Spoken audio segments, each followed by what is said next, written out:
কালকে রাখি পূর্ণিমা সবাইকে শুভেচ্ছা ও অভিনন্দন জানাই। কালকে আমার জন্মদিন,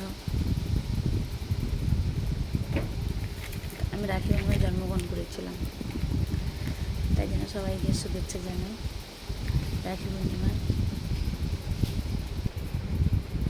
বাইরে খুব বৃষ্টি হচ্ছে।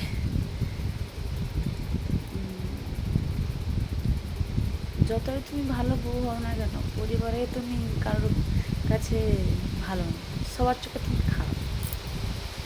ভালো সবার কাছে তুমি শুনলে ভালো, পরিবারে কেউ তোমাকে ভালো দেবে, সম্মান দেবে আমি তোমাকে। তাই মেয়ে হয়ে জন্ম হওয়াটা আমাদের বৃথা। বাইরে যেরকম সম্মান নেই, ঘরেও সেরকম সম্মান নেই। ওই যে দিদিরা মারা গেল, ডাক্তার দিদিটা মারা গেছে না, সে নির্যাতন হয়ে তো মারা গেছে না। এই কষ্টে সে জীবনটা তার গেছে, শেষ হয়ে গেছে জীবনটা।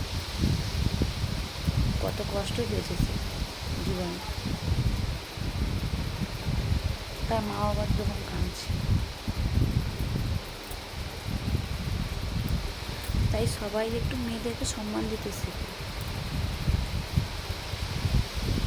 মা হোক, বোন হোক, দিদি হোক, বউ হোক, সম্মান দিতে শেখো মেয়েদেরকে। সম্মান দিয়ে তো মাথা উঁচু করে বাঁচতে পারবে না। আবার কিছু কিছু মহিলা আছে, তারা একদম খোলামেলা, তাদের জন্যও দেশটা ক্ষতি হচ্ছে। কিছু কিছু মহিলা আছে, ওই যে মেয়েটা মারা গেছে, মমতা দি কী বলছে, টাকা দিবে। টাকা দিলে কি সব কিছু হয়? টাকা দিলে কি সব কিছু হয়? হয় না তো। টাকা দিয়ে কি একটা জীবন ফিরে আনা যাবে? যে মরে গেছে তাকে কি ফিরিয়ে আনা যাবে? টাকা দিলে সব কিছু হয় না, তাই না? তাই মমতা দিকে বলছি, আমাদের লক্ষ্মী ভাণ্ডার লাগবে না, আর লক্ষ্মী ভাণ্ডার দিতে হবে না। তুমি আগে দেশটাকে সুরক্ষিত করো। আর তুমি একটা মেয়ে হয়েছো, মেয়ের মর্ম তুমি জানো না।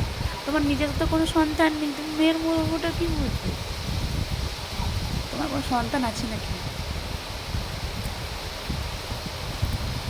2019 সালে যে প্রিয়াঙ্কা রেড্ডি যে 4 জন তাকে যে ধর্ষণ করেছিল, তেলেঙ্গানা পুলিশ এনকাউন্টার করে দিয়েছিল।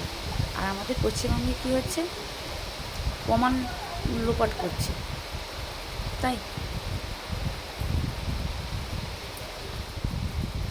এদেরকে সামনে পেলে পরে এনকাউন্টার করে দেওয়া দরকার উচিত ছিল, না করে প্রমাণ লোপাট করছে পুলিশরা। বসে বসে ঘুষ খাচ্ছে, ঘুষের টাকা খাচ্ছে, আর কি করবে?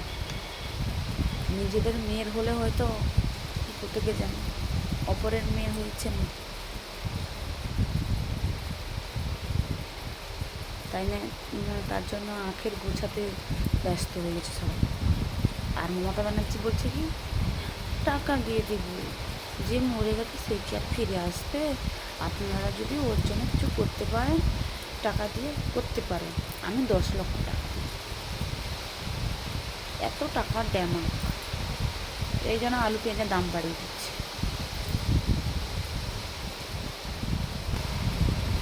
বাইরে খুব বৃষ্টি হচ্ছে। সবাইকে রাখি বন্ধনের শুভেচ্ছা আবারও বললাম।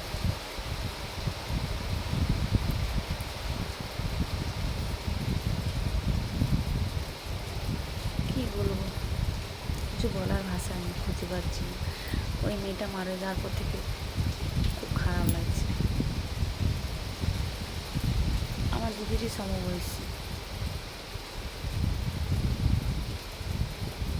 সত্যি খুব খারাপ লাগছে, ভীষণ ভীষণ খারাপ লাগছে।